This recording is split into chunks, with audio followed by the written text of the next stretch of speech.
अस्सलामुअलैकुम वरहमतुल्लाहि वबरकातुहू। मेरी प्यारी हम मकतब साथियों, औज़ु बिल्लाहि मिनश शैतानिर बिस्मिल्लाहिर्रहमानिर्रहीम। रब्बी यस्सिर वला तुअस्सिर व तम्मिम बिल खैर।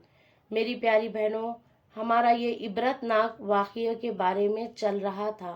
अब आगे मैं आप लोगों को ये बताई थी कि मैं ये औरत किन किन अज़ाबों में मुब्तला थी, इसके बारे में और सुन ले कि उसको किस किस वजह से ये अज़ाब हो रहा था।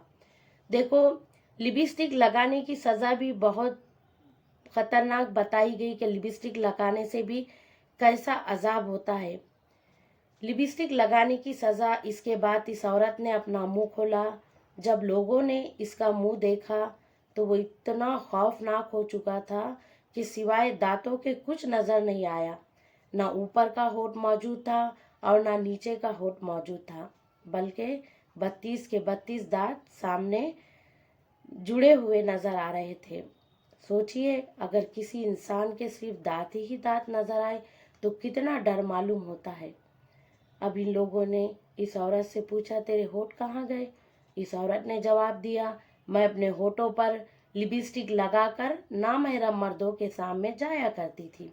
इसकी सज़ा में मेरे होंठ काट लिए गए, इसलिए अब मेरे चेहरे पर होंठ नहीं रहे।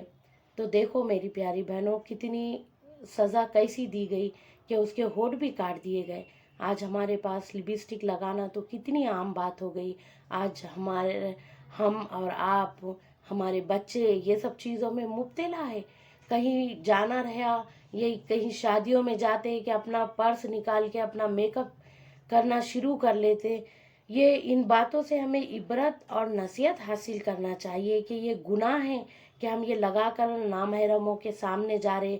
ना जाने कितने लड़के, आदमी, नामहरम लोग कितने हमें देख लेते और कितनी हमारी बेपर्दगी होती।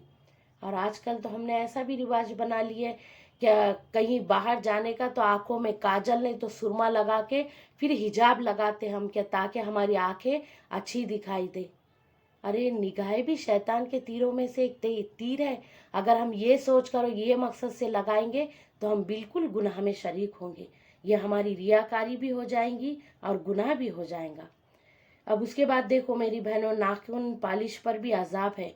नाखून पॉलिश लगाकर अगर हमने गुस्ल किया तो हमारा वज़ू नहीं होगा, गुस्ल नहीं होगा तो वज़ू भी नहीं होंगी, वज़ू नहीं होंगी तो फिर हमारी नमाज भी नहीं होगी। इसके बाद इस औरत ने अपना हाथ और पैर की उंगलियां खोले। लोगों ने देखा कि इसके हाथ पैर की उंगलियों में एक भी नाखून नहीं था, तमाम उंगलियों के नाखून गायब थे। इससे पूछा, तेरे उंगलियों के नाखून कहाँ गए? इस औरत ने जवाब दिया, नाखून पॉलिश लगाने की वजह से मेरा एक एक नाखून खींच लिया गया है, चूँकि मैं ये सारे काम करके घर से बाहर निकला करती थी। इसलिए जैसे ही मैं मरने के बाद खबरे में पहुंची तो मेरे साथ ये मामला किया गया और मुझे ये सज़ा मिली कि मेरे सर के बाल भी नोच लिए गए, मेरे होंठ भी काट दिए गए और नाखून भी खींच लिए गए। इतनी बात करने के बाद वो बेहोश हो गई और मुर्दा बेजान हो गई, जैसे लाश होती है। इन लोगों ने दोबारा इसको कब्रिस्तान में पहुंचा दिया। अल्लाह ताला को ये इबरत दिखानी मकसूद थी कि देखो इस औरत का क्या अंजाम हुआ और इसको कितना होलनाक अजाब दिया गया। बेपर्दा औरतें इस वाक़ये से इबरत ले और इन गुनाहों से तौबा करें। हम भी बैठे बैठे तौबा करें, इस्तग़फ़ार करें कि अल्लाह हमारी भी हिफाजत फरमाए। अब हम ये सोचते हैं कि मरने के बाद दोबारा ज़िंदा होना, किसी के दिल में ये शुबा भी पैदा हो सकता है कि मरने के बाद तो कोई ज़िंदा होता नहीं, ये औरत कैसे ज़िंदा हो गई होगी। इसका जवाब ये है कि अल्लाह ताला का आम कायदा तो यही है कि मरने के बाद कोई ज़िंदा नहीं होता और दुनिया में वापस नहीं आया करता। लेकिन अल्लाह तबारक ताला देखो कभी कभार इबरत के लिए ऐसा कर दिया करते हैं। और ये बात आज से नहीं बल्कि जब से दुनिया चल रही है इस वक्त से ये होता चला आ रहा है और हर ज़माने में कोई ना कोई वाक़या इस किस्म का पेश आता रहता है। मरने के बाद कोई ज़िंदा हो गया और इसने मरने के बाद का हाल सुना दिया और फिर दोबारा मर गया।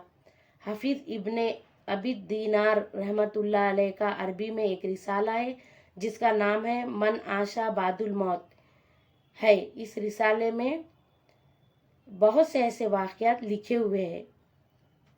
एक इंसान मर गया, फिर इसने ज़िंदा होकर गुफ्तगू की और मरने के बाद के हालात से जिंदे लोगों को समझो बाखबर किया और फिर दोबारा इंतकाल कर गया। इसी तरह हाफिज इब्ने रजब हब्ली रहमतुल्लाह अलैह ने भी अपने अहवाल क़ुबूर के नाम से एक किताब लिखी है। इसमें भी बाज़ ऐसे वाक़यात लिखे हैं। बहरहाल कभी कभार इबरत के लिए अल्लाह ताला ऐसे वाक़यात दिखाते रहते हैं, लिहाजा ये कुरान व सुन्नत के ख़िलाफ़ नहीं है। अलबत्ता आम दस्तूर यही है कि मरने के बाद ज़िंदा नहीं होता, लेकिन अल्लाह तबारक ताला को इबरत दिखाने की रहती ताकि मेरे बंदे हैं तो ये गुनाहों से बाज आ जाए, ताकि उनके दिलों में डर पैदा हो।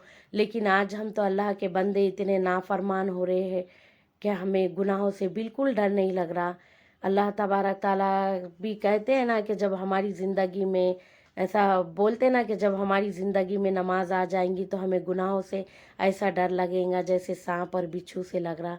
तो नहीं, अभी हमारी ज़िंदगी में नमाज भी नहीं है और हमें गुनाहों से डर भी नहीं लग रहा। इसको तो गुनाह नहीं है, हम तो वो समझते अरे कहीं जाने का तो एकदम पार्लर में जाकर अपने भवे बना लेते, अपने बाल कटवा लेते, अच्छे से मेकअप करवा लेते ताकि लोग हमारी वाह वाह करे। ये जीनत हम शौहर के लिए थोड़ी कर रहे, ये जीनत तो हम लोगों को दिखाने के लिए कर रहे। हमारा मकसद यही रहता है कि लोग हमारी वाह वाह करे करके।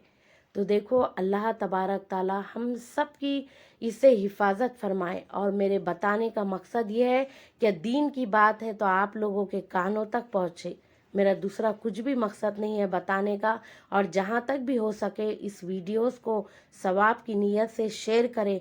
हो सकता ये सुनने से अगर एक भी बहन ये गुनाहों से रुक जाए या जिसके दिल में खौफ खुदा आ जाए तो हम तमाम लोग इस सवाब के मुस्तहिक हो सकते। और देखो आगे भी मैं आप लोगों को और मालूमात दूंगी क्या कौन सी चीज़ करने से क्या होता है, क्योंकि मुझे इल्म की बात बताना मेरे ऊपर फ़र्ज़ है। इसलिए हमारा काम है आप लोगों को बताना है। अल्लाह तबारक ताला हम सबको कहने सुनने से ज़्यादा अमल की तौफीक अता फ़रमाए। अस्सलामु अलैकुम व रहमतुल्लाहि व बरकातुहू।